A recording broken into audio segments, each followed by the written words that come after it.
Hello friends, ಎಲ್ಲರಿಗೂ ಮಮತಾ ದಿನಚರಿಗೆ ಸ್ವಾಗತ. ಇವತ್ತು ವಿಡಿಯೋನ ಶುರು ಮಾಡ್ತಾಯಿದ್ದೀನಿ. ವಿಡಿಯೋನ ಪೂರ್ತಿಯಾಗಿ ನೋಡಿ. ವಿಡಿಯೋ ಇಷ್ಟ ಒಂದು ಲೈಕ್ ಮಾಡಿ, ಶೇರ್ ಮಾಡಿ. ನಮ್ಮ ಚಾನಲ್ ಹೊಸದಾಗಿ ನೋಡಿದ್ರೆ ಪ್ಲೀಸ್ ಸಬ್ಸ್ಕ್ರೈಬ್ ಮಾಡ್ಕೊಂಡಾಗಿ ಪಕ್ಕದ ಬೆಲ್ಲೈಕನ್ನ ಪ್ರೆಸ್ ಮಾಡಿ. ನನ್ನ ವಿಡಿಯೋ ನೋಟಿಫಿಕೇಷನ್ ಅದು ನಿಮಗೆ ಸಿಗ್ತಾ ಇರುತ್ತೆ. ಇದು ಬಂದು ಫ್ರೈಡೇ ವ್ಲಾಗ್ ಆಗಿರುತ್ತೆ. ಫ್ರೈಡೇ ಬೆಳಗ್ಗೆನೇ ರಂಗೋಲಿ ಎಲ್ಲ ಹಾಕಿದ್ದೆ ಮತ್ತು ಮನೆ ಕೆಲಸ ಎಲ್ಲ ಮುಗಿಸ್ಕೊಂಡು ಮತ್ತು ನಾನು ಶುರು ಮಾಡಿಕೊಂಡೆ. ಅಂದರೆ ಪೂಜೆ ಮಾಡಬೇಕಂತ ಶುರು ಮಾಡ್ಕೊಂಡಿದ್ದೀನಿ. ಮೊನ್ನೆಲ್ಲ ಹುಣ್ಣಿಮೆ ಆಗಿದ್ದರಿಂದ ಹುಣ್ಣಿಮೆ ದಿನ ನಾನು ಕಳಶ ಎಲ್ಲ ಇಕ್ಬಿಟ್ಟಿದ್ದೆ. ಇವತ್ತೇನು ಕಳಶ ಏನು ಇಕ್ಕೋದಿರಲಿಲ್ಲ, ಮಾಮೂಲಿಯಾಗಿ ಪೂಜೆ ಮಾಡುವಂಥದ್ದು ಮಾತ್ರ ಇದ್ದಿದ್ದರಿಂದ ಮಾಮೂಲಿಯಾಗಿ ಪೂಜೆ ಮಾಡ್ತಾಯಿದ್ದೀನಿ. ಕಳಶ ಎಲ್ಲ ವಾರಕ್ಕೆ ಒಂದೇ ಸಾರಿ ಇಕ್ಕೋದು. ನಾನು ಹುಣ್ಣಿಮೆಗೆ ಇಕ್ಕಿದ್ದೆ, ಯಾಕಂದರೆ ಊರಿಗೆ ಹೋಗಿ ಬಂದಮೇಲೆ ನಾನು ಹುಣ್ಣಿಮೆಗೆ ನಾನು ಕಳಶ ಇಕ್ಕಿದ್ರಿಂದ ಮತ್ತೆ ತೆಗಿಯೋಂಗಿಲ್ಲ. ವಾರಕ್ಕೆ ಒಂದೇ ಸರಿ ಕಳಶ ತೆಗಿಬೇಕಲ್ವ, ಅದಕ್ಕೋಸ್ಕರ ಮತ್ತೆ 2 ಸರಿ ಆಗಿಬಿಡುತ್ತೆ ಅಂದ್ಬಿಟ್ಟು ನಾನು ತೆಗಿಯೋಕ್ಕೇನು ಹೋಗಲಿಲ್ಲ. ಮಾಮೂಲಿಯಾಗಿ ಶುಕ್ರವಾರದ ಪೂಜೆಗೆ ರೆಡಿ ಮಾಡ್ಕೊತಾ ಇದ್ದೀನಿ. ಹೊಸ್ಲೆಲ್ಲ ತೊಳ್ಕೊಂಡು ಹೊಸ್ಲಿಗೆ ರಂಗೋಲೆಲ್ಲ ಹಾಕ್ಕೊಂಡು ಫಸ್ಟಿಗೆ ಅಲಂಕಾರ ಮಾಡ್ಕೊತಾ ಇರೋದು. ಶುಕ್ರವಾರ ಆಗಿರೋದ್ರಿಂದ ನಾನು ಮಾಮೂಲಿಯಾಗಿ ಶಂಕು ಚಕ್ರ ರಂಗೋಲಿನೇ ಹಾಕ್ಕೊಳ್ಳುವಂಥದ್ದು. ಹೊಸ್ಲಲ್ಲಿ ಯಾವಾಗಲೂ ಅಷ್ಟೇ ತುಂಬಾ ಒಳ್ಳೆಯದು. ಶಂಕು ಚಕ್ರ ಮತ್ತು ಅಷ್ಟದಳ ರಂಗೋಲಿನ ಹಾಕ್ಕೊತೀನಿ. ಫ್ರೈಡೇ ಆದರೆ ಈ ಥರ ಇರುತ್ತೆ. ಬೇರೆ ದಿನ ಆದರೆ ಬೇರೆ ಡಿಸೈನ್ ಏನಾದರೂ ಹಾಕ್ತೀನಿ, ಹೊಸ ಡಿಸೈನ್ಸ್ ಏನಾದರೂ ಹಾಕ್ತಾ ಇರ್ತೀನಿ. ಇವತ್ತಿಗೆ ಶಂಕು ಚಕ್ರ ಮತ್ತು ಅಷ್ಟದಳ ಪದ್ಮ ರಂಗೋಲಿನ ಇಲ್ಲಿ ಹಾಕ್ಕೊಂಡಿರುವಂಥದ್ದು. ತುಂಬ ಚೆನ್ನಾಗಿರುತ್ತೆ. ಫಸ್ಟ್ ನಾವು ಏನೇ ಕೆಲಸ ಮಾಡಬೇಕು ಅಂದರೂ ಏನೊಂದು ಒಳ್ಳೆ ಮನೆಗೆ ಆಗಬೇಕು ಅಂತಂದರೂ ಸಹ ವಾಸ್ಕಲ್ಲಿಂದ ಖಂಡಿತವಾಗ್ಲೂ ಆಗುತ್ತೆ. ನಮ್ಮ ವಾಸ್ಕಲ್ ಎಷ್ಟು ಚೆನ್ನಾಗಿರುತ್ತೋ ನೋಡೋದಕ್ಕೆ ನಿಜವಾಗ್ಲೂ ಅಷ್ಟೇ ಮನೆ ಸಹ ಸುಂದರವಾಗಿರುತ್ತೆ ಅಂತಲೇ ಹೇಳ್ಬೋದು. ರಂಗೋಲಿ ಹಾಕಿದ್ಮೇಲೆ ಕೆಮ್ಮಣ್ಣಲ್ಲಿ ಹಾಕ್ತೀವಿ, ಯಾಕಂದರೆ ಫಸ್ಟಿಂದ ಬಂದಿರುವಂಥದ್ದು ಕೆಮ್ಮಣ್ಣಲ್ಲಿ ರಂಗೋಲಿ. ಆದರೆ ರಂಗೋಲಿ ಪೂರ್ತಿ ಹಾಕಿದ್ಮೇಲೆ ಕೆಮ್ಮಣ್ಣಲ್ಲಿ ಅಲಂಕಾರ ಮಾಡುವಂಥದ್ದು ಹಿಂದಿನ ಕಾಲದಲ್ಲಿ ನಡ್ಕೊಂಡು ಬಂದಿರುವಂಥದ್ದು. ಬರೀ ರಂಗೋಲಿ ಇಟ್ಟು ಹಾಕ್ಬಿಟ್ರೆ ಅಷ್ಟೊಂದು ಚೆನ್ನಾಗಿ ಕಾಣಿಸೋದಿಲ್ಲ. ಅದಕ್ಕೆ ಸ್ವಲ್ಪ ಕೆಮ್ಮಣ್ಣು ಅಂತ ಹಾಕಿದಾಗ ತುಂಬ ಚೆನ್ನಾಗಿ ಕಾಣಿಸುತ್ತೆ. ಎಷ್ಟೇ ಕಲರ್ಸು ಏನೇ ಹಾಕಲಿ, ಬಟ್ ಕೆಮ್ಮಣ್ಣು ಹಾಕೋದ್ರೆ ತುಂಬ ಕಳೆಯಾಗಿ ಕಾಣಿಸುತ್ತೆ ಅಂತಲೇ ಹೇಳ್ಬೋದು. ನೋಡ್ಬೋದು, ಒಂದು ರಂಗೋಲಿ ಸಹ ಹಾಕಿದ್ದೀನಿ. ರಂಗೋಲಿ ಸಹ ಫಸ್ಟಲ್ಲಿ ಒಂದು ಶೇರ್ ಮಾಡಿದೆ, ಇವಾಗ ಒಂದು ಶೇರ್ ಮಾಡಿದೆ. ಎರಡೂ ಒಂಥರ ಮ್ಯಾಚಿಂಗ್ ಆಗೋ ರೀತಿಯಾಗಿ ಇತ್ತು ರಂಗೋಲಿಗಳು. ಆದರೆ ಬೇರೆ ಡಿಸೈನು ಚೆನ್ನಾಗಿರುತ್ತೆ, ಒಂದೇ ಥರ ಇದ್ರೆ ಅಂತ ಹಾಕಿದ್ದೆ. ಅದೆಲ್ಲ ಆದಮೇಲೆ ಇಲ್ಲಿ ಬೃಂದಾವನದ ಹತ್ರ ಸಹ ಕ್ಲೀನ್ ಮಾಡ್ಕೊಂಡು ಅರಿಶಿನ ಕುಂಕುಮ ಎಲ್ಲ ಇಟ್ಕೊಂಡು ರಂಗೋಲಿ ಹಾಕ್ಕೊಂಡು ಚಿಕ್ಕದಾಗಿರೋ ದೀಪ ಡಿಸೈನ್ನ ಇಲ್ಲಿ ಹಾಕ್ಕೊಂಡಿರುವಂಥದ್ದು. ನನಗೆ ಯಾವಾಗ ಏನು ಹಾಕ್ಬೇಕು ಅಂತ ಅನಿಸುತ್ತೋ ಅದನ್ನು ಹಾಕ್ತಾ ಇರ್ತೀನಿ. ಇವಾಗ ಮತ್ತು ಇನ್ನೊಂದೇನಪ್ಪ ಅಂದರೆ ಮನೆ ಪಕ್ಕದಲ್ಲೇ ಕನ್ಸ್ಟ್ರಕ್ಷನ್ ಶುರುವಾಗಿದೆ, ನೋಡ್ತಾ ಇರ್ಬೋದು. ತುಂಬಾ ಧೂಳು. ಯಾಕಂದರೆ ಅವಾಗ ಕ್ಲೀನ್ ಮಾಡಿ ಅವಾಗ ರಂಗೋಲಿ ಹಾಕಿ ಅವಾಗ ಪೂಜೆ ಮಾಡಬೇಕು. ಇಲ್ಲಾಂದರೆ ಸ್ವಲ್ಪ ಲೇಟಾಗಿ ಮಾಡೋಣ ಅಂತ ಅಂದ್ಕೊಂಡ್ರೆ ಖಂಡಿತ ಮತ್ತೆ ಧೂಳು ಸುತ್ಕೊಂಡ್ಬಿಡುತ್ತೆ, ನೋಡೋಕ್ಕಾಗೋದಿಲ್ಲ. ಮನೆ ತುಂಬ ಪಕ್ಕದಲ್ಲಿ ಕೆಲಸ ಮಾಡ್ತಾ ಇರೋದ್ರಿಂದ ಸ್ವಲ್ಪ ಹಂಗೆ ಇರುತ್ತೆ. ಇನ್ನೂ ಸ್ವಲ್ಪ ಮನೆ ಫುಲ್ ಬಿಲ್ಡಿಂಗ್ ಕಂಪ್ಲೀಟ್ ಆಗೋವರೆಗೂ ಸ್ವಲ್ಪ ಧೂಳು ಡಸ್ಟು ಅಂತ ಇರುತ್ತೆ, ಏನು ಮಾಡೋಕ್ಕಾಗೋದಿಲ್ಲ. ಅದಕ್ಕೋಸ್ಕರ ನಾನು ಯಾವಾಗ ಪೂಜೆ ಮಾಡ್ತೀನೋ ಆವಾಗ ಇಲ್ಲಿ ಕ್ಲೀನ್ ಮಾಡಿಕೊಂಡು ಪೂಜೆ ಮಾಡುವಂಥದ್ದು. ಇವಾಗ ಮೋಸ್ಟ್ಲಿ 9:30 ಆಗಿತ್ತು. ಆ ಟೈಮ್ಗೆ ಪೂಜೆಗೆಲ್ಲ ರೆಡಿ ಮಾಡ್ಕೋತಾ ಇದ್ದೀನಿ. ಆಚೆ ರಂಗೋಲಿ ಎಲ್ಲ ಹಾಕ್ಬಿಟ್ಟು ಒಳಗಡೆ ದೇವ್ರ ಮನೆ ಒಳಗಡೆ ಬಂದಿಲ್ಲ ಹೂವು ಎಲ್ಲ ನಾನು ಬದಲಾಯಿಸ್ಕೊತಾ ಇದ್ದೀನಿ. ಶುಕ್ರವಾರ ಟೈಮ್ ಆಗಿದ್ರೆ ಕಟ್ಟಿರೋವಂಥ ಹೂವು ಎಲ್ಲ ಇಟ್ಕೊಂಡು ಅಲಂಕಾರ ಮಾಡ್ಕೋತೀನಿ. ಬೇರೆ ದಿನದಲ್ಲಾದ ಬರೀ ಬಿಡು ಹೂವನ್ನ ಇಟ್ಕೊಂಡು ಅಲಂಕಾರ ಮಾಡುವಂಥದ್ದು. ಶುಕ್ರವಾರ ನಾವು ಯಾವಾಗಲೂ ವರ್ತನೆ ತೊಗೊಳ್ಳೋದ್ರಿಂದ ಅವರೇ ಕೊಟ್ಬಿಡ್ತಾರೆ ಕಟ್ಟಿರುವಂಥ ಹೂವು. ಅದೇ ಹೂವನ್ನ ಇಲ್ಲಿಕೊಂಡು ಪೂಜೆ ಮಾಡ್ಕೋತಾ ಇದ್ದೀನಿ. ಎಲ್ಲ ಕಡೆ ಅಲಂಕಾರ ಮಾಡಿಕೊಂಡು ಫಸ್ಟಿಗೆ ಆಚೆ ಬೃಂದಾವನ ಹತ್ರ ಮತ್ತು ವಾಸ್ಕಲ್ ಹತ್ರ ಕ್ಲೀನಾಗಿ ಪೂಜೆ ಆಗಿದೆ. ನೋಡ್ಬೋದು, ನೋಡೋಕ್ಕೆ ತುಂಬ ಕಳಕಳಿಯಾಗಿ ಕಾಣಿಸ್ತದೆ, ತುಂಬ ಚೆನ್ನಾಗಿತ್ತು ನೋಡೋದಕ್ಕೆ. ಹಾಗೆ ಎಂಟ್ರೆನ್ಸಲ್ಲಿ ಗಣೇಶನ ಇದೆಯಲ್ವ, ನಂಗೆ ತುಂಬ ಖುಷಿ ಆಗುತ್ತೆ. ನಾನು ಪಟ್ಟಿ ಮಾಡಿಸ್ಕೊಂಡಿರೋಂಥ ಗಣೇಶ ಅದು ಹುಡುಕಿ ತುಂಬ ಚೆನ್ನಾಗಿರುತ್ತೆ. ನನಗೆ ಎಂಟ್ರೆನ್ಸಲ್ಲಿ ಗಣೇಶನ ನೋಡ್ತಾ ಇದ್ರೇ ಎಲ್ಲ ಮುಗಿಸ್ಕೊಂಡು ಆಚೆ ಎಲ್ಲ ಪೂಜೆ ಮುಗಿಸ್ಕೊಂಡು ಮತ್ತೆ ಮನೆ ಒಳಗಡೆ ಪೂಜೆ ಮಾಡುವಂಥದ್ದು. ಫಸ್ಟಿಗೆ ಆಚೆ ಬೃಂದಾವನದ ಹತ್ರ ಮತ್ತು ಹೊಸ್ಲ ಹತ್ರ ಪೂಜೆ ಮಾಡಿ ಮತ್ತು ಇಲ್ಲಿ ಮನೆ ಒಳಗಡೆ ಪೂಜೆ ಮಾಡ್ಕೊತಾ ಇರುವಂಥದ್ದು. ಅವತ್ತು ಬೇರೆ ಸ್ವಲ್ಪ ಕೆಲಸಗಳೆಲ್ಲ ಇತ್ತು, ಬೇರೆ ಎಕ್ಸ್ಟ್ರಾ ಕೆಲಸ ಎಲ್ಲ ಇತ್ತು. ನಮಗೆ ಸಂಡೇ ಒಂದು ಪೂಜೆ ಇರೋದ್ರಿಂದ ಅದ್ರ ಕೆಲಸ ಸ್ವಲ್ಪ ಇದೆ. ಅದಕ್ಕೋಸ್ಕರ ಬೇಗ ಪೂಜೆ ಮುಗಿಸ್ಕೊಂಡು ಮನೆ ಕೆಲಸ ಎಲ್ಲ ಮುಗಿಸ್ಕೊಂಡು ಮತ್ತು ನಾನು ಪೂಜೆಗೆ ಏನು ಬೇಕೋ ಅದೆಲ್ಲ ಕೆಲವೊಂದೇ ರೆಡಿ ಮಾಡ್ಕೊಳ್ಳುವಂಥದ್ದು ಇರುತ್ತೆ, ಅದೆಲ್ಲ ರೆಡಿ ಮಾಡ್ಕೊಬೇಕು. ಅದಕ್ಕೋಸ್ಕರ ಬೇಗ ಪೂಜೆ ಎಲ್ಲ ಮುಗಿಸ್ಕೊಂಡು ಟಿಫನ್ ಎಲ್ಲ ಮುಗಿಸ್ಕೋತೀನಿ. ಅಡುಗೆ ಸಾಂಬಾರು ಏನೋ ಮಾಡಿಟ್ಬಿಟ್ರೆ ಅಮ್ಮ ಮುದ್ದೆ ಅನ್ನ ಆ ಥರದ್ದೆಲ್ಲ ಮಾಡಿಕೊಡ್ತಾರೆ. ನನಗೆ ಅದೇನು ಟೆನ್ಷನ್ ಇರೋದಿಲ್ಲ ಅಮ್ಮ ಇರೋದ್ರಿಂದ. ಅದಕ್ಕಾಗಿ ಏನೋ ಸಾಂಬಾರು ಮಾಡಿಕೊಟ್ಬಿಡೋಣ ಅಂತ ಪ್ಲ್ಯಾನ್ ಮಾಡ್ಕೊಂಡಿದ್ದೆ. ಎಲ್ಲ ಪೂಜೆ ಎಲ್ಲ ಮುಗಿಸಿದ್ದೀನಿ ಆಲ್ರೆಡಿ.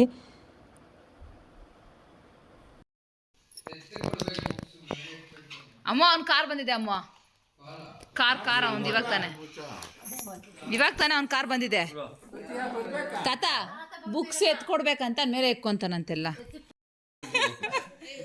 ಆ ಕಡೆ ಆರಿ ಮಡ್ಕೋದು ಹೊರ್ಕಾಗ ಈ ಕಡೆ ಮಡ್ಕೋ ಹೊರ್ಕಾಯ್ತೈತೆ ಅದು. ನಿಮ್ಮ ತಾತ ನೋಡಿ ಹೆಂಗೆ ಕೊಡ್ತೀನಿ ನಿಮಗೆ ಚಮಕ್ಕ.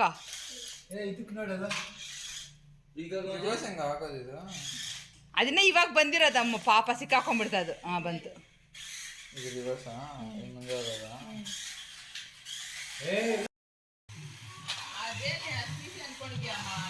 ಅವಾದ್ರೂ ಚೆನ್ನಾಗಿ ಓಡ್ತಾವೆ.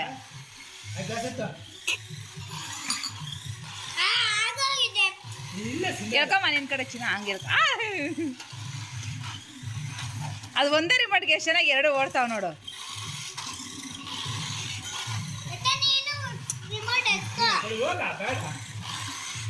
ಬೇಡ ಇರ, ಅದು ಒಂದೇ ರಿಮೋಟ್ಗೆ 2 ಓಡ್ತಾವೆ ನೋಡೋಣ ಎಷ್ಟೊತ್ತು. ಲೇ ಯಾವ ಕಾರ ಕಳಿಸ್ಬಿಡ್ತೇನೆ ಲೇ ಕರಿ.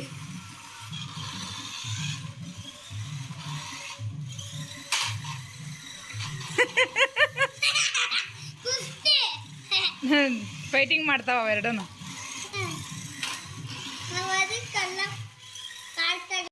ಅದಾದಮೇಲೆ ನಾನು ಫ್ರೈಡೇ ಏನೂ ವೀಡಿಯೋ ಮಾಡ್ಕೊಳಕ್ಕೆ ಹೋಗಲಿಲ್ಲ, ಅಷ್ಟೇ ಸುಮ್ಮನೆ ಆಗಿಬಿಟ್ಟು. ಇದು ಬಂದು ಸಾಟರ್ಡೆ ವೀಡಿಯೋ. ಸಾಟರ್ಡೆ ಮಧ್ಯಾಹ್ನದಿಂದ ಆಚೆಗೆ ವೀಡಿಯೋನ ಶುರು ಮಾಡಿರುವಂಥದ್ದು. ಇವಾಗಿನ್ನ ಒಂದು 3-3:30 ಆಗಿತ್ತು. ಊಟ ಎಲ್ಲ ಮುಗಿಸ್ಕೊಂಡಿದ್ವಿ. ಪಪ್ಪು ಸಾಂಬಾರು ಮಾಡಿ ರೈಸ್ ಮಾಡಿದ್ವಿ. ಅದೆಲ್ಲ ಊಟ ಎಲ್ಲ ಮುಗಿಸ್ಕೊಂಡು ಅಡುಗೆ ಅಂದರೆ ನಾಳೆ ಸಂಡೇ ಇರೋದ್ರಿಂದ ಸಂಡೇ ಸ್ವಲ್ಪ ಅಡುಗೆ ಐಟಮ್ಲ ಮಾಡುವಂಥದ್ದಿತ್ತು. ಅದಕ್ಕೋಸ್ಕರ ಪ್ರಿಪೇರ್ ಮಾಡ್ಕೋತಾ ಇದ್ದೀವಿ. ಅದಕ್ಕೆ ಮುಂಚೆ ಕಾರುಗಳು ನೋಡ್ತಾ ಇದ್ರಲ್ಲ, ನಮ್ಮ ಸುಚಿತ್ದು ಬರ್ಡೇ ಇತ್ತು. ನಾನೊಂದು ಬರ್ಡೇದು ಶಾರ್ಟ್ ಸಹ ಶೇರ್ ಮಾಡ್ಕೊಂಡಿದ್ದೆ. ಸುಚಿತ್ಗೆ ಕಾರ್ ಅಂತ ಕೊಡ್ಸಿದ್ರೆ ನಮ್ಮ ಚಿರು ಸಹ ತುಂಬ ದಿನದಿಂದ ಕಾರ್ ಕೇಳ್ತಾ ಇದ್ದ, ಬೇಕಮ್ಮ ಆ ಕಾರ್ ಬೇಕು, ರಿಮೋಟ್ ಕಾರ್ ಬೇಕು ಅಂದ್ಬಿಟ್ಟು ಅವನಿಗೂ ಸಹ ಹೋಗಲಿ ಅಂತ ಒಂದು ಕಾರ್ ಕೊಡಿಸಿದ್ವಿ. ಇಬ್ಬರು ಅದರಲ್ಲಿ ಆಟ ಆಡ್ಕೊತಾ ಇದ್ರು. ಸ್ವಲ್ಪ ಹೋದರೆ ಅವರು ಆಟ ಆಡ್ಕೊಂಡು ಎಲ್ಲ ಮುಗಿಸ್ಕೊಂಡು ಅಡುಗೆ ಊಟ ಎಲ್ಲ ಮುಗಿಸ್ಕೊಂಡು ನಾವು ಇವಾಗ ಎಲ್ಲ ರೆಡಿ ಮಾಡ್ಕೋತಾ ಇದ್ದೀವಿ. ಏನಾದರೂ ಬಿಡಿಸೋವಂಥದ್ದು ಎಲ್ಲ ಇದ್ರೆ ಅದನ್ನೆಲ್ಲ ಬಿಡಿಸ್ಕೊಂಡು ಇಟ್ಕೊಂಡಿದ್ದೆ. ನಾನು ಬೆಳಗ್ಗೆಯಿಂದನೇ ಆಲ್ರೆಡಿ ಬೆಳ್ಳುಳ್ಳಿ ಎಲ್ಲ ಬಿಡಿಸಿ ಇಟ್ಬಿಟ್ಟಿದ್ದೆ. ಮ್ಯಾಕ್ಸಿಮಮ್ ಸ್ವಲ್ಪ ಬಿಡಿಸುವಂಥದ್ದಿತ್ತು. ಸ್ವಲ್ಪ ಶಾರ್ಟೇಜ್ ಇತ್ತು, ತಂದಮೇಲೆ ಬಿಡಿಸೋಣ ಅಂತ ಹೇಳ್ಬಿಟ್ಟು ಅದನ್ನು ಹಂಗೆ ಬಿಟ್ಬಿಟ್ಟಿದ್ದೆ. ಅಷ್ಟೇ ಮಧ್ಯಾಹ್ನದ ಮೇಲೆ ಆದರೆ ತರಕಾರಿ ರೇಷನ್ ಎಲ್ಲ ಏನೇನು ಬರೆದಿದ್ವಿ ಅದೆಲ್ಲ ಬಂತು ಮನೆಗೆ.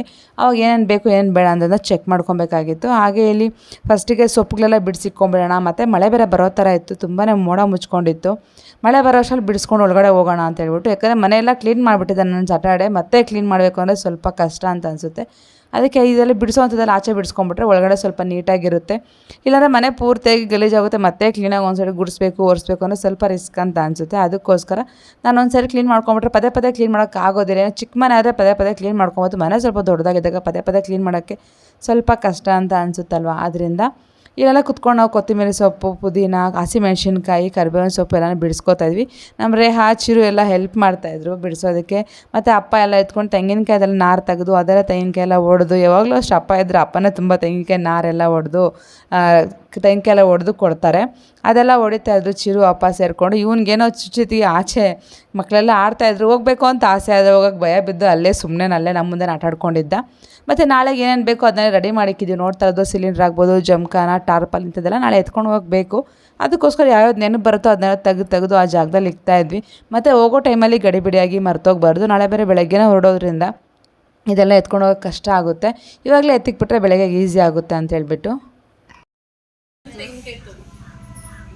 ಹಂಗೆ ಇದ್ರದ್ದು ಇಷ್ಟದ್ದು ಸೇರಿಸಿ ಇದು ನಮ್ಮ ತಾತ ಮಾಡಿರೋದು. Credits to Munrajappa. ನಾವು ಅಪ್ಪನ ಸ್ವಲ್ಪ ರೇಗಿಸ್ಕೊಂಡು ತಮಾಷೆ ಮಾಡಿಕೊಂಡು ಎಲ್ಲ ಒಂಥರ ಎಂಜಾಯ್ ಮಾಡಿಕೊಂಡು ಕೆಲಸ ಮಾಡ್ತಾಯಿರ್ತೀವಿ. ಏನು ಕೆಲಸ ಮಾಡ್ತಾ ಅಂತ ಗೊತ್ತಾಗೋದಿಲ್ಲ. ಮಧ್ಯಾಹ್ನ ಆಗಿತ್ತು. ಭವ್ಯ ಸಹ ಆವಾಗ ತಾನೇ ಬಂದಿದ್ದರು. ಒಂದು 1 ಅವರ್ ಏನೋ ಆಗಿತ್ತು ಅಷ್ಟೇ ಅವ್ರು ಬಂದುಬಿಟ್ಟು. ಊಟ ಎಲ್ಲ ಮುಗಿಸ್ಕೊಂಡು ಈ ಕೆಲಸ ಶುರು ಮಾಡಿದ್ವಿ. ನೋಡಿದ್ರೆ ಅಷ್ಟರಲ್ಲಿ ಮಳೆನೇ ಶುರು ಆಗಿಬಿಡ್ತು. ಇನ್ನೇನಾದ್ರು ಫೈನಲ್ ಸ್ಟೇಜ್ ಇಕ್ಕಿತ್ತು, ಬಟ್ ಎಲ್ಲ ಬಿಡಿಸಾಗಿತ್ತು. ಇನ್ನು ಕೊಬ್ಬರಿ ಒಂದು ಸ್ವಲ್ಪ ಕುಯ್ಕೊಬೇಕಾಗಿತ್ತು, ಸ್ವಲ್ಪ ಬೆಳ್ಳುಳ್ಳಿ ಬಿಡಿಸ್ಬೇಕಾಗಿತ್ತು. ಅಷ್ಟೊತ್ತಿಗೆ ಮಳೆ ಶುರುವಾಗ್ಬಿಡ್ತು. ಸರಿ ಎತ್ಕೊಂಡು ಒಳಗಡೆ ಹೋಗೋಣ ಅಂತ ಹೇಳ್ಬಿಟ್ಟು ಅದೆಲ್ಲ ಎತ್ತಿಕ್ಬಿಟ್ಟು ಒಳಗಡೆ ಹೋದ್ವಿ. ಮತ್ತು ನೈಟ್ ಒಂದೇ ಸರಿ ಕ್ಲೀನಾಗಿ ತೊಳೆದುಬಿಟ್ರೆ ಕ್ಲೀನ್ ಆಗಿಬಿಡುತ್ತೆ ಪಾರ್ಕಿಂಗ್ ಅಂತ. ನಾವೆಲ್ಲ ಎತ್ಕೊಂಡು ಹೋಗೋ ಅಷ್ಟರಲ್ಲಿ ಮಳೆ ಬೀಳ್ತಾಯಿದೆ. ಅಮ್ಮ ಟೀ ಮಾಡಿಕೊಟ್ರು. ನನಗೆ ಅಮ್ಮ ಇದ್ದರೆ ಟೀ ಮಾಡೋ ಕಷ್ಟ ಇರೋದಿಲ್ಲ. ಅಮ್ಮನೇ ಟೀ ಮಾಡಿಕೊಡ್ತಾರೆ. ನಾನು ಟೀ ಮಾಡೋಕ್ಕೆ ಹೋಗೋದಿಲ್ಲ. ಅದೇನಂತ ಗೊತ್ತಿಲ್ಲ, ಅಮ್ಮ ಇದ್ದರೆ ಅದು ಹ್ಯಾಬಿಟ್ ಆಗಿಬಿಟ್ಟಿದೆ ನಾನು ಚೆನ್ನಾಗಿ. ಅಮ್ಮ ಇದ್ದರೆ ನಂಗೆ ಟೀ ಮಾಡೋಕ್ಕೆ ಆಗೋದಿಲ್ಲ. ಬೆಳಗ್ಗೆ ಒಂದು ಟೈಮ್ ಮಾಡ್ತೀನಿ, ಮತ್ತು ಬೇಕು ಅಂದರೆ ಅಮ್ಮನೇ ಮಾಡಿಕೊಡ್ತಾರೆ. ನಾನು ತುಂಬ ಏನು ಮಾಡಿದ್ರೆ ಏನು ಟಿಫನ್ ತಿಂದಾಗ ಇಲ್ಲ, ಮತ್ತು ಈವ್ನಿಂಗಲ್ಲಿ ಈ ಥರ ಮೋಡ ಇದ್ದಾಗ ಮಾಡ್ತಾರೆ. ಚೆಕ್ ಮಾಡ್ಕೊಬೇಕು ಮಸಾಲೆ ಐಟಮ್ಸ್ ಅಂತ. ನಮ್ಮ ಸ್ಲಿಪ್ ಎತ್ಕೊಂಬೋಗಮ್ಮ. ನಮ್ಮ ಸ್ಲಿಪ್ ಎತ್ಕೊಂಬೋಗ ಬಂಟು ತಾಳೆ ಹತ್ರ ಬುಕ್ ಇಸ್ಕೊಂಬ. ನಿನ್ನ ಅತ್ತೆ ಸ್ಲಿಪ್ಪರ್ ಐತಲ್ಲ ತಾತ, ಬುಕ್ ಕೊಡೋಣ. ಅತ್ತೆ ಬಂದ್ರೆ ಸ್ಲಿಪ್ ಕೊಡ್ತಾತ ಅಂತ ಕೇಳು. ಪಲಾವ್ ಐಟಮು ನಾನು ಕುತ್ಕೊಂಡ್ಬಿಡ್ಲಾ? ಕುತ್ಕೊಂಡು ಚೆಕ್ ಮಾಡ್ಕೊತೀನಿ. 1 ನಿಮಿಷ ಇರು ಬಂಟು, ಕೊಡಿ. Thank you Bantu. ನಾನು ಹೇಳ್ತಿರ್ತೀನಿ, ನೀನು ಬರ್ಕೋ. ಹಾಂ, ಇದೇನಿದು ಗರಂ ಮಸಾಲ ಫಸ್ಟ್. ಗರಂ ಮಸಾಲೆ ಎಷ್ಟಿದೆ? ಒಂದು ಅಂತ ಅಲ್ಲಿ ಇಟ್ಬಿಟ್ಟೆ. ನಾನು ಮಾತಾಡ್ತಾನೆ ಇದ್ದೆ ಹಂಗೇನೆ. ಅದು ಬಂಟುಯಿಂದ ಇಟ್ಟಿದ್ದು. ಬಂಟು ಅದು ಬಂದು ಕೈ ಹಾಕ್ನಲ್ಲ, ಅದಕ್ಕೆ. ನಾನು ನನ್ನ ಫೋನ್ ಅಂದ್ಕೊಂಡಿದ್ದೀನಿ ಅದನ್ನು. ನಿಮ್ಮ ಫೋನ್ ರೇಹಾ ಹತ್ರ ಇದೆ. ರಸಂ ಪೌಡರ್ ರೆಡಿ ಆಯಿತು. ಮುಂದೆ ಅಲ್ಲಿ ಅರ್ವಿ ಹತ್ರ ಇದೆ. ಇಂಗ್ಲೀಷಲ್ಲ ಹೇಳಿದ್ವಿ ನಿಮಗೆ. ತಗೋ ಜೀರಿಗೆ ಕೊಡಿ. ಸಿದರಲ್ಲಿ ಜೀರಿಗೆ ಹಾಕ್ಕೊಡ್ತೀನಿ. ಗೊತ್ತಿಲ್ಲ ಹಂಗೆ ಕೀಳು ಬರುತ್ತದು ನಂಗೆ ಗೊತ್ತಿಲ್ಲ ಉಲ್ಟಾ ಅಮ್ಮ ಹಂಗಾದ್ರೂ ಕೀಳು ಹಿಂಗಾದ್ರೂ ಬಿಡಪ್ಪ ನೀನು ಪಂಟ್ರು ನನಗಿಂತ ಜೋರು ಪಂಟ್ರಿದ್ಯಾ ನೀನು. ಎರಡಾ ಒಂದಾ? ಒಂದೇ ಸಾಕಮ್ಮ, ಏನು ಕೇಳೋದು. ಮನೇಲಿದೆ, ನಾಳೆಗಾದ್ರೆ ಸಾಕಿದು. ಎಲ್ಲ ಖಾಲಿ ಆದ್ರೆ ಅದೇ ಸರಿ ಮಾಡ್ಕೊಂಡು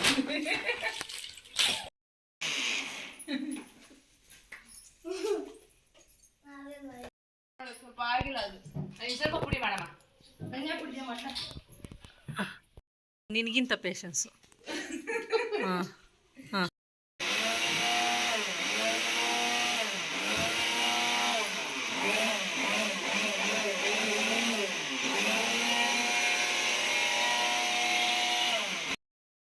ಹಾಂ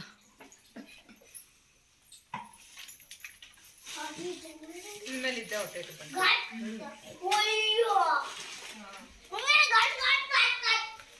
ಜೀರಾ ಪೌಡರ್ ಏನೋ ಘಾಟ್ ಇರುತ್ತೆ ನಿಮಗೆ. ಗೊತ್ತಿಲ್ಲಲ್ಲ. ಅವಾಗಿಂದ ಸುಮ್ಮನೆ ಇರ್ಕೊಂಡು ಹೋಗ್ತಾನೆ ಘಾಟ್ ಘಾಟ್ ಘಾಟ್ ಅಂತ. ಸರಿ ಒಂದು ನಿಮಿಷ ಎತ್ತಿಕೊಂಡ್ಬಿಡ್ತೇವೆ.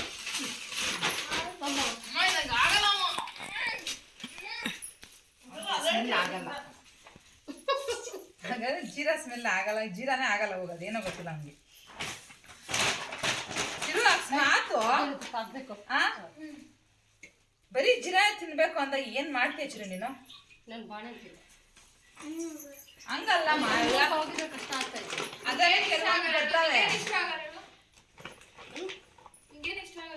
ತುಪ್ಪ ನಾನು ತುಪ್ಪನ ತಿಂದಿಲ್ಲ, ಅದಕ್ಕೆ ತುಪ್ಪ ಹಾಲು ನಂಗೆ ಸ್ಮೆಲ್ ಆಗಲ್ಲ. ಈಗ ಎರಡೇ ಕೊಟ್ರೆ ವಯಸ್ಸಿನಾಗ ಏನ್ ಮಾಡಕ್ಕೆ ತುಪ್ಪ ಹೆಂಗೋ ಹಾಲು ತಲೆ ಕೆಡ್ಸ್ಕೊಂಬೋದಲ್ಲ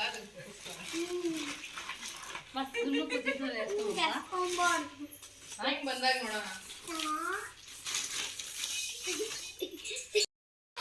ಕೋವಿಡ್ ಟೈಮಲ್ಲಿ ಬರೀ ಜೀರಿಗೆ ಮೆಣಸು ಮೆಂತ್ಯ ಕಷಾಯನ ಕುಡ್ಕೊಂಡು ಕಾಲ ಕಳೆದ್ವಿ.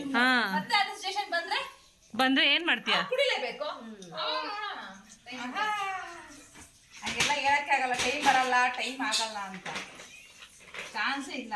ಯಾವಾಗ ಏನೇನು ಬರುತ್ತೋ ಗೊತ್ತೇ ಇರಲ್ಲ. ಆ ಟೈಮಲ್ಲಿ ಎಂತ ಕುಡಿದೇರೋರು ತಿಂದೇರೋರು ಮೆಣಸು ಮೆಂತ್ಯ ತಿಂದವ್ರೆ, ನಮ್ಮ ಜೀರಿಗೆ ತಿಂದವ್ರೆ, ಆಗ್ತಿದ್ದವ್ರು ಸಹ ಕುಡ್ದವ್ರೆ, ಶುಂಠಿ ತಗೊಂಡವ್ರೆ, ಶುಂಠಿ ಕಂಡ್ರೆ ಆಗ್ತಿದ್ದವ್ರು ಶುಂಠಿ ಕಷಾಯ ಕುಡ್ದವ್ರೆ. ಹೌದು, ಹಂಗೆ ಅದಾಯ್ತಾ. ಇಲ್ಲಿ ನಮ್ಮ ಚಿರುನೆ ಮಿಕ್ಸಿಗೆಲ್ಲ ಹಾಕ್ಕೊಡ್ತೀನಿ ಅಂತ ಹೇಳ್ದೆ, ಅದಕ್ಕೆ ಕೊಟ್ಟೆ ಹಾಕ್ಕೊಡು ಅಂತ ಹೇಳ್ಬಿಟ್ಟು ನಾವೆಲ್ಲ ಕೂತ್ಕೊಂಡೆಲ್ಲ ಜೋಡಿಸ್ಕೊತಾ ಇದ್ದೆ, ಏನು ಬೇಕು ಏನೇನು ಬೇಡ ಅನ್ನೋದನ್ನ ಇಲ್ಲಿ ಕ್ಲೀನಾಗಿ ಅರೇಂಜ್ ಮಾಡ್ಕೊತಾ ಇದ್ದೀನಿ. ಒಂದು ಸ್ಲಿಪ್ ಅಂತ ಬರೆದಿಟ್ಕೊಂಬಿಟ್ರೆ ನನಗೂ ಈಸಿ ಆಗುತ್ತೆ. ಅದಕ್ಕೆ ಒಂದು ಸ್ಲಿಪ್ ರೆಡಿ ಮಾಡಿ ಇಟ್ಕೊಂಬಿಟ್ಟಿದ್ದೆ ಮುಂಚೆ ದಿನ ಏನೇನು ಬೇಕು ಏನೇನು ಬೇಡ ಅಂತ ಹೇಳ್ಬಿಟ್ಟು. ಆ ಟೈಮಲ್ಲಿ ಆ ಥರ ಬೀಳೋದು ಬೇಡ, ಮತ್ತೆ ಕನ್ಫ್ಯೂಷನ್ ಆಗೋದು, ಟೆನ್ಷನ್ಸ್ ಎಲ್ಲ ಶುರುವಾಗ್ಬಿಡುತ್ತೆ. ಫ್ರೀ ಆಗಿದ್ದಾಗ ಒಂದು ಸ್ಲಿಪ್ ಮಾಡಿ ಇಟ್ಕೊತಾ ಇದ್ದರೆ ನಾವೇನು ರೆಡಿ ಮಾಡಬೇಕು ಅವಾಗ ಈಸಿ ಆಗುತ್ತೆ. ಅದಕ್ಕೋಸ್ಕರ ಎಲ್ಲ ಫಸ್ಟೇ ರೆಡಿ ಮಾಡಿಕ್ಕಿದ್ದೆ ಸ್ಲಿಪ್ಪೆಲ್ಲ. ಇಲ್ಲಿ ತಂದಿರೋ ರೇಷನ್ ಎಲ್ಲ ಇವಾಗ ಇಲ್ಲಿ ನೋಡ್ಕೊತಾ ಇದ್ದೀನಿ, ಏನೇನಿದೆ, ಎಷ್ಟೆಷ್ಟಿದೆ, ಏನು ಬೇಕು ಏನು ಬೇಡ ಅಂದ್ಬಿಟ್ಟು. ತರಕಾರಿ ಎಲ್ಲ ಆಲ್ರೆಡಿ ರೆಡಿ ಮಾಡಿ ಇಕ್ಬಿಟ್ಟಿದ್ದೀವಿ. ಇವಾಗ ರೇಷನ್ನು ಮತ್ತು ಬೇರೆ ಬೇಕಾಗಿರುವಂಥ ಐಟಮ್ಸ್ನ ಇಲ್ಲಿ ರೆಡಿ ಮಾಡ್ಕೊತಾ ಇದ್ದೀನಿ ನಾನು. ಒಂದು ಕಡೆ ಏನು ಬೇಕೋ ಅದೆಲ್ಲ ಜೋಡಿಸಿ ಇಟ್ಕೊಂಬಿಟ್ರೆ ಮತ್ತು ಸ್ವಲ್ಪ ಆರಾಮ ಅನಿಸುತ್ತೆ. ನಾಳೆ ಅಡುಗೆ ಮಾಡಬೇಕಾದ್ರೂ ಸಹ ಹರಿಬರಿ ಅಂತ ಅನಿಸೋದಿಲ್ಲ. ಇಲ್ಲಾಂದರೆ ಅಡುಗೆ ಮಾಡೋಕ್ಕೂ ಸ್ವಲ್ಪ ಹರಿಬರಿ ಆಗಿಬಿಡುತ್ತೆ. ಅದಿಲ್ಲ ಇದಿಲ್ಲ ಅಂತ ಹೋಗಿ ತಂದು ಮಾಡೋ ಅಷ್ಟರಲ್ಲಿ ಲೇಟ್ ಆಗಿಬಿಡುತ್ತೆ. ಎಲ್ಲ ಸ್ವಲ್ಪ ಜಾಸ್ತಿ ಇದ್ರೂ ಪರವಾಗಿಲ್ಲ, ರೆಡಿ ಮಾಡಿ ಇಟ್ಕೊಂಬಿಟ್ರೆ ಆರಾಮಾಗಿರುತ್ತೆ. ಇನ್ನು ಸ್ವಲ್ಪ ಜಾಸ್ತಿ ಆದರೂ ಮತ್ತು ಕಡಿಮೆ ಆದರೂ ಸಹ ಆಗೋದಿಲ್ಲ. ಅದಕ್ಕೋಸ್ಕರ ನಾನು ಸ್ವಲ್ಪ ಜಾಸ್ತಿನೇ ತರಿಸ್ಕೊಂಡಿರ್ತೀನಿ. ಯಾಕಂದರೆ ನಮಗೆ ಇದು ರೂಢಿ ಇದೆ ಫಸ್ಟ್ ನಾನು ಮಾಡೋದು. ಅದಕ್ಕೋಸ್ಕರ ಫಸ್ಟು ಒಂದು ಪ್ಲ್ಯಾನ್ ಮಾಡ್ಕೊಂಡು ತಂದು ಇಟ್ಕೊಂಡ್ಬಿಡ್ತೀವಿ. ಅದೇ ಇದೆ ಅಂತ ಇರೋದಿಲ್ಲ. ಸ್ವಲ್ಪ ಜಾಸ್ತಿ ಇದ್ರೂ ಪರವಾಗಿಲ್ಲ, ತರಿಸ್ಕೊಂಡ್ರೆ ಮನೆಗೆ ಯೂಸ್ ಮಾಡ್ಕೋಬೋದಲ್ವಾ ಅಂತ. ಹೇಳು ಬೇಡವಾ? ಅದಕ್ಕೆ ಲೇನೇ ಕೊಟ್ಟಿಲ್ಲ, ನಾನು ಕಾಪೆ ಹಾಕ್ತಿದ್ದೀನಿ ಇಲ್ಲಿ. ಜೀರಿಗೆ ಮೆಣಸು ಪುಡಿ,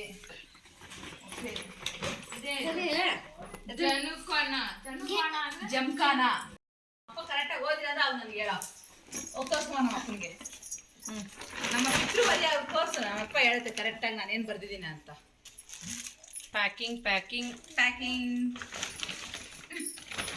ಇನ್ನು ಎಲ್ಲಿ ಪ್ಯಾಕಿಂಗ್ ಏನು ಮಾಡ್ತಿರೋ ಏನೋ, ಬೆಳಗ್ಗೆ ಅಷ್ಟೊತ್ತಿಗೆ ಇನ್ನೊಂದಷ್ಟು ಪ್ಯಾಕಿಂಗ್. ನನ್ನ ಹತ್ರ ರಾಗಿ ಹಿಟ್ಟು ಸಾಸಿವೆ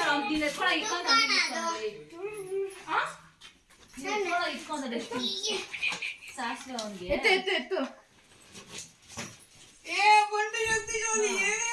ಇದು ನಾನು ಹೇಳಿದ್ದು.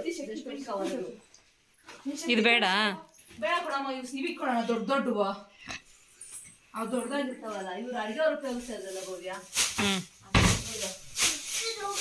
ಹೇಳೋದು ಬಂಡು ಬಾಯಲ್ಲಿ ಒಳಗಡೆ ಕಾಲ 2 ಸಾಕಿಲ್ಲ ಇದ್ರೊಳಗಡೆ ಕುತ್ಕೊಳ್ಳೋ.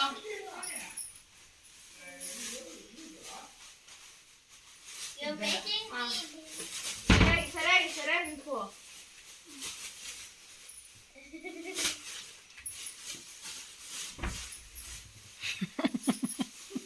ಏ ಚಿನೋ ಬಿಡ ಅಣ್ಣ ಬಾರ ಬಂತು ಆಚೆಗೆ.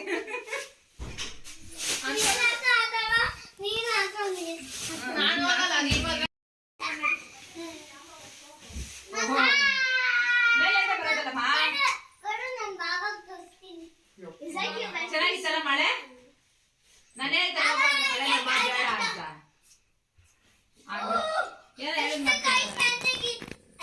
ಮಳೆ ನೆನ್ಕೊ ಬಂದಿಲ್ಲ ಬಾವ, ಅದಕ್ಕೆ ಬಾವ ಮಳೆ ನೆನ್ಕೊ ಬಂದಿದ್ದಾನಲ್ಲ ಬಂಟು, ಅದಕ್ಕೆ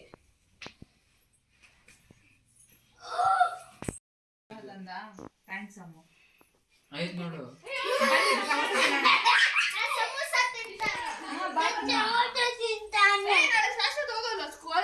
ಹೋಗ್ತಾನೆ. ನಾಳೆ ಬೆಳಿಗ್ಗೆ ಕೊಡ್ಬೇಕು ನಾವು. ಇನ್ನೇನು ಹೆಂಗಿದೆ ಆ ಟೈಮ್ಗೆ ಎದುರ್ಬೇಕಲ್ಲ ನಾಳೆ. ಬಿಸಿ ಬಿಸಿ ಸಮೋಸ ಅಂತ ಇಲ್ಲಿ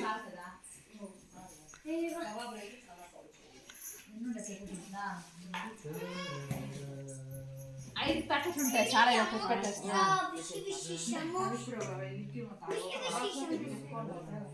ಏನು ಸುಚಿತ್ ಬಂಟು. ನಮ್ಮ ದಿಶು ಆಚೆ ಹೋಗಿದ್ದ ಪಾಪ. ಆಚೆ ಹೋದ್ಮೇಲೆ ಮಳೆ ಶುರುವಾಗೋಯಿತು, ಅಲ್ಲೇ ಸ್ಟ್ರಕ್ ಆಗಿಬಿಟ್ಟಿದ್ದ. ಸರಿ ಬರ್ಬೇಕಾದ್ರೆ ಹಾಗೆ ಸಮೋಸ ಏನಾದ್ರು ತೊಗೊಂಬ ಮಕ್ಳಿಗೆಲ್ಲರಿಗೂ ಅಂತ ಹೇಳಿದೆ. ಆ ಒಂದು 7:30 ಆಗಿತ್ತು. ಅವಾಗ ಸಮೋಸ ತಂದು ಕೊಟ್ಟ. ಎಲ್ಲರೂ ತಿಂತಾಯಿದ್ವಿ. ತಿಂದ್ಬಿಟ್ಟು ಮತ್ತೆ ನೆಕ್ಸ್ಟ್ ನೈಟಿಗೇನು ಊಟ ಏನು ಮಾಡೋಂಗಿಲ್ಲ, ಯಾಕಂದರೆ ಸಾರೆಲ್ಲ ಇತ್ತು. ಸ್ವಲ್ಪ ರೈಸ್ ಮಾಡಿಕೊಟ್ರೆ ಸಾಕಾಗಿತ್ತು. ರೈಸ್ ಮಾಡ್ಕೊಂಡು ತಿನ್ನೋಣ, ಇನ್ನೇನು ಕೆಲಸ ಇಲ್ವಲ್ಲ ಅಂತ ಅಂದ್ಕೊಂಡು ಇನ್ನು ಮುಗಿದೆಲ್ಲ ಕೆಲಸ ಮುಗ್ದಿತ್ತು. ಪ್ಯಾಕಿಂಗ್ ಎಲ್ಲ ಇನ್ನೆಲ್ಲ ತಿಂದು ಮಲಗಿದ್ಮೇಲೆ ಒಂದು ಸರಿ ಕ್ಲೀನಾಗಿ ಮನೆಗೆ ಗುಡಿಸ್ಕೊಂಡು ಆಚೆ ಪಾರ್ಕಿಂಗ್ ತೊಳಿಬೇಕಾಗಿತ್ತು. ಮಳೆ ಬೇರೆ ಬೀಳ್ತಾನೆ ಇತ್ತು. ಮಳೆ ನಿಲ್ಲಿ ಅಂತ ವೆಯ್ಟ್ ಮಾಡ್ತಾಯಿದ್ವಿ. ಮಳೆ ನಿಂತ ಮೇಲೆ ಮತ್ತು ಆಚೆ ಎಲ್ಲ ತೊಳೆದು ಇನ್ನೊಂದು ರೌಂಡ್ ಮನೆಯೆಲ್ಲ ಗುಡಿಸಿ ಕ್ಲೀನ್ ಮಾಡಿ ತಿಂದಿರುವಂಥ ಪಾತ್ರೆ ಗೀತ್ರೆ ಎಲ್ಲ ತೊಳೆದು ಲಾಸ್ಟಲ್ಲಿ ಮಲಗೋಕ್ಕೆ ಅವತ್ತು ಮಾಮೂಲಿಯಾಗಿ ಟೈಮ್ ಆಗುತ್ತೆ. ಮತ್ತು ಬೆಳಗ್ಗೆನೇ ಬೇಗ ಎದ್ದೇಳಬೇಕು, ಯಾಕಂದ್ರೆ ನಾಳೆನೂ ಬೆಳಗ್ಗೆನೇ ಜರ್ನಿ ಶುರು ಮಾಡಬೇಕು. ಇಲ್ಲಿಂದ ಹೋಗಿ ಮತ್ತು ಅಲ್ಲಿ ನಾವು ಪೂಜೆ ಎಲ್ಲ ಮಾಡುವಂಥದ್ದು. ಅದಕ್ಕೋಸ್ಕರ ಇವಾಗ ಬೇಗ ಎಲ್ಲ ಪ್ಯಾಕಿಂಗ್ ಎಲ್ಲ ಮುಗಿಸ್ಕೊಂಡೆ ಮ್ಯಾಕ್ಸಿಮಮ್. ಇನ್ನೇನು ಪ್ಯಾಕಿಂಗ್ ಅಂತ ಏನಿಲ್ಲ. ಇನ್ನೇನಾದ್ರು ಚಿಕ್ಕ ಪುಟ್ಟ ಮರ್ತೋಗಿದ್ರೆ ಅದನ್ನ ಎತ್ಕೋಬೇಕು ಅಷ್ಟೇ. ಅದಕ್ಕೆ ಎಲ್ಲ ಒಂದು ಹತ್ರ ಜೋಡಿಸಿಕೊಂಡ್ಬಿಟ್ಟಿದ್ದೀನಿ. ಮತ್ತು ನಾಳೆ ಬೆಳಗ್ಗೆ ಇದಾಗಲ್ಲ ಅಂದ್ಬಿಟ್ಟು. ಓಕೆ ಫ್ರೆಂಡ್ಸ್, ನಾನು ವಿಡಿಯೋ ಎಂಡ್ ಮಾಡ್ತೀನಿ. Thank you so much for watching. Take care, bye.